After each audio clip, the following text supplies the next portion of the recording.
کسی کے پیشانی پر تھوڑا لیبل لگا ہوا ہے یا لکھا ہوا ہے کہ نہیں یہ مولانا ہے اور یہ صحیح عالم ہے. ظاہر میں کچھ ہو سکتا، باطن میں کچھ اور ہو. اس بات کا پروف کیا ہے کہ آپ کسی کے جماعت کا عالم ہو. بیان کرنے والا کوئی بھی ہو، اگر وہ بیان کرنے والا آپ کے نبی کی بات کر رہا ہے، رب العالمین کی بات کر رہا ہے، تو آپ کی بات کر رہا ہے، آپ کو اس کی باتوں پر عمل کرنا چاہیے، ہر بات کی تحقیق کرنی چاہیے. بہرحال آئیے 15ویں شعبان کا وجہ تسمیہ ہم اس پر غور کر لیتے ہیں کہ 15ویں شعبان جو ہے اس کا نام کیوں رکھا گیا؟ شب برات. شب برات جو ہے کیوں رکھا گیا؟ شب کے معنی جانتے ہیں، ہر کوئی جانتا ہے. شب کے معنی رات ہوتا ہے اور برات کے معنی رشتہ توڑنا، الگ ہونا. برات کے معنی برات ظاہر کرنا، یعنی بھائی ہمارا آپ سے کوئی تعلق نہیں، ہم آپ سے برات کرتے ہیں، ہم آپ سے بری ہوتے ہیں، الگ ہوتے ہیں. سمجھ رہے؟ شب برات یعنی الگ ہونے والی رات. اگر کوئی اس کے وجہ تسمیہ پر، نام پر ہی غور کر لے تو بھی انشاءاللہ العظیم کوئی بھی خرافات نہیں کرے گا. شب برات، برات والی رات یعنی رشتوں کو توڑنے والی رات. سمجھ رہے؟ یہ دراصل شیعوں کے طرف سے اس کو جو ہے بڑھاوا دیا گیا. شیعوں نے اس عمل کو گڑھا ہے. شب برات والی رات میں حلوے بنانا، مختلف قسم کے پکوان پکانا، کلیاں مانا، ساری چیزیں پکا کر کے اور مخصوص لوگوں کو دعوت دینا، یہ سب خرافات اور بدعات ہے.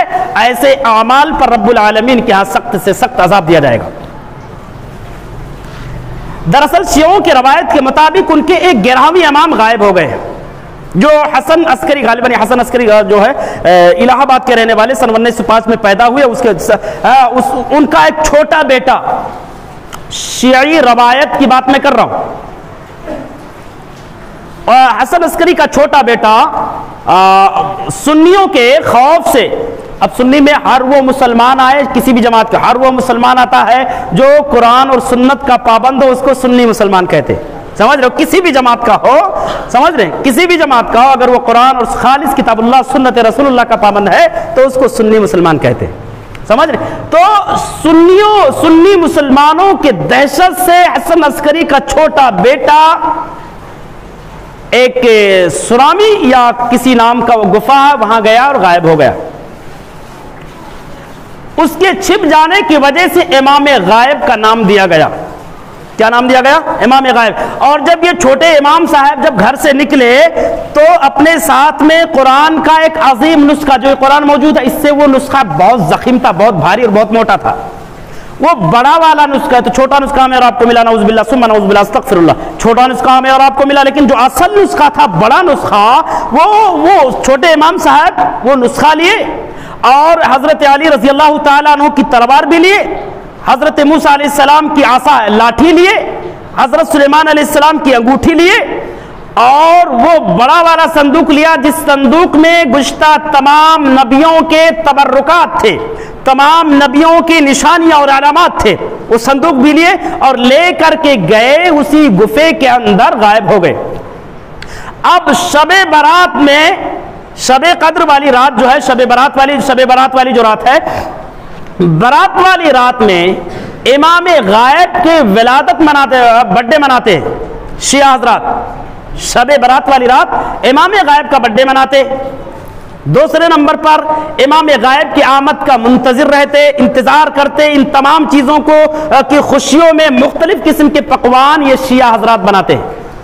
اور تیسرے نمبر پر جس عمل سے اس دن کا نام رکھا گیا، تیسرے نمبر پر وہ لوگ محمد الرسول اللہ صلی اللہ علیہ وسلم، صحابہ کرام رضوان اللہ علیہم اجمعین اور تمام کے تمام سنی مسلمانوں سے برات کا اظہار کرتے ہیں کہ امام صاحب آپ آ جاؤ، ہمارا ان مسلمانوں سے کوئی تعلق نہیں ہے، آپ آ جاؤ، ان کا صفایا کرو.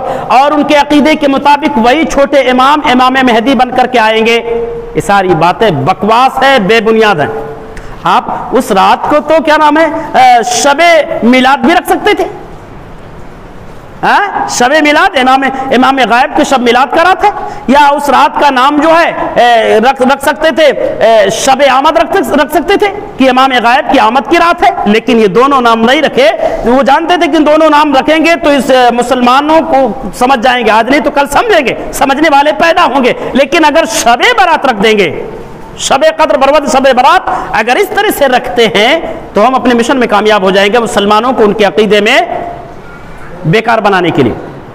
اس لیے اس رات کو شب برات کا نام دیا گیا، یعنی محمد اور صحابہ کرام اور اسی طریقے سے تمام مسلمانوں سے ہم برات ظاہر کرتے ہیں، امام صاحب آپ آ جاؤ اور ان تمام مسلمانوں کا صفایا کرو۔ یہ ہے عقیدہ، جن عقیدے کا سپورٹ کرنے والا مسلمانوں کا بہت بڑا ان پڑھ طبقہ ان کے ساتھ میں کندھے سے کندھے ملا کر کے رہتا، روزہ بھی رکھتا، حلوہ بھی مناتا اور تہوار مناتا ہے۔ اسلام میں صرف دو تہوار ہیں، ایک عید الفطر کی ہے، عید الفطر، اور دوسرا عید الاضحیٰ۔ ان دو کے علاوہ تیسرا یوم الجمعہ ہے، جس کو بھی اللہ کے نبی نے جو عید کا دن کہا ہے۔